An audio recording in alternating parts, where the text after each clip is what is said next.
கிழக்கு மாகாணத்தின் காணிகளை பாதுகாப்பதற்காக பிரதி பொலிஸ் மா அதிபரின் தலைமையில் விசேட குழு ஒன்று நியமிக்கப்படும் என ஜனாதிபதி அனுரகுமார திசாநாயக்க தெரிவித்துள்ளார். அரசியல் அதிகாரத்தை பயன்படுத்தி காணிகளை கைப்பற்றுவதன் காரணமாக கிழக்கு மாகாணத்தில் பல்வேறு பிரச்சினைகள் எழுந்துள்ளதாக சுட்டிக்காட்டிய ஜனாதிபதி அதற்கு இனிமேல் இடமளிக்க முடியாது என்றும் வலியுறுத்தியுள்ளார். அம்பாறை மாவட்ட செயலகத்தில் நேற்று நடைபெற்ற அம்பாறை மாவட்ட விசேட ஒருங்கிணைப்பு குழு கூட்டத்தில் கலந்து கொண்ட போதே ஜனாதிபதி அனுரகுமார திசாநாயக்க இவ்வாறு தெரிவித்துள்ளார். கடல் அரிப்பினால் கடுமையான பாதிக்கப்பட்டுள்ள கிழக்கு கடற்பரப்பை பாதுகாப்பது குறித்தும் இங்கு விசேட கவனம் செலுத்திய ஜனாதிபதி அந்த கடற்கரையை பாதுகாத்து சுற்றுலாத்துறையை மேம்படுத்துவதற்கு முறையான திட்டம் ஒன்றினை விரைவாக தயாரிக்குமாறு அதிகாரிகளுக்கு அறிவுறுத்தினார். கடல் தடுப்புச்சுவர் அமைப்பது கடல் அரிப்பை தடுப்பதற்கான ஒரு நடைமுறை சாத்தியமான தீர்வு அல்ல என்பதையும் மேலும் சுட்டிக்காட்டிய ஜனாதிபதி அனுரகுமார திசாநாயக்க ஒலிவில் துறைமுகம் மற்றும் அதனுடன் தொடர்புடைய மீன்பிடி துறைமுகம் குறித்தும் கவனம் செலுத்தியும் இப்பிரச்சினைகளுக்கு நிரந்தர தீர்வினை வழங்க முடியும் எனவும் விஞ்ஞானபூர்வமான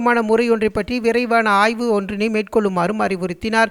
மேலும் மிகவும் கவர்ச்சிகரமான கடற்கரையை கொண்ட கிழக்கு கடற்கரையின் சுற்றுலாத்துறையை மேம்படுத்துவதற்கான அதிக சாத்தியக்கூறுகள் இருப்பதை சுட்டிக்காட்டிய ஜனாதிபதி கடற்கரையை அண்மித்த ஹோட்டல்களை நடத்துவதில் வெவ்வேறு நபர்கள் வெவ்வேறு விதமாக செயற்படுவதற்கு அரசு அதிகாரிகள் நடவடிக்கை எடுத்துள்ளமை தொடர்பாகவும் தனக்கு அறிக்கைகள் கிடைத்துள்ளதாகவும் எக்காரணம் கொண்டும் அத்தகையதொரு நிலைமையை ஏற்படுத்துவதற்கு இடமளிக்க வேண்டாம் என்றும் வலியுறுத்தினார். கிழக்கு மாகாணத்தில் இடம்பெற்று வரும் சட்டவிரோத காணி நிரப்பல்கள் குறித்து இங்கு விசேட கவனம் செலுத்திய ஜனாதிபதி இனிவரும் காலங்களில் அதற்கு இடமளிக்க வேண்டாம் என பாதுகாப்பு பிரிவினருக்கு அறிவுறுத்தினார்.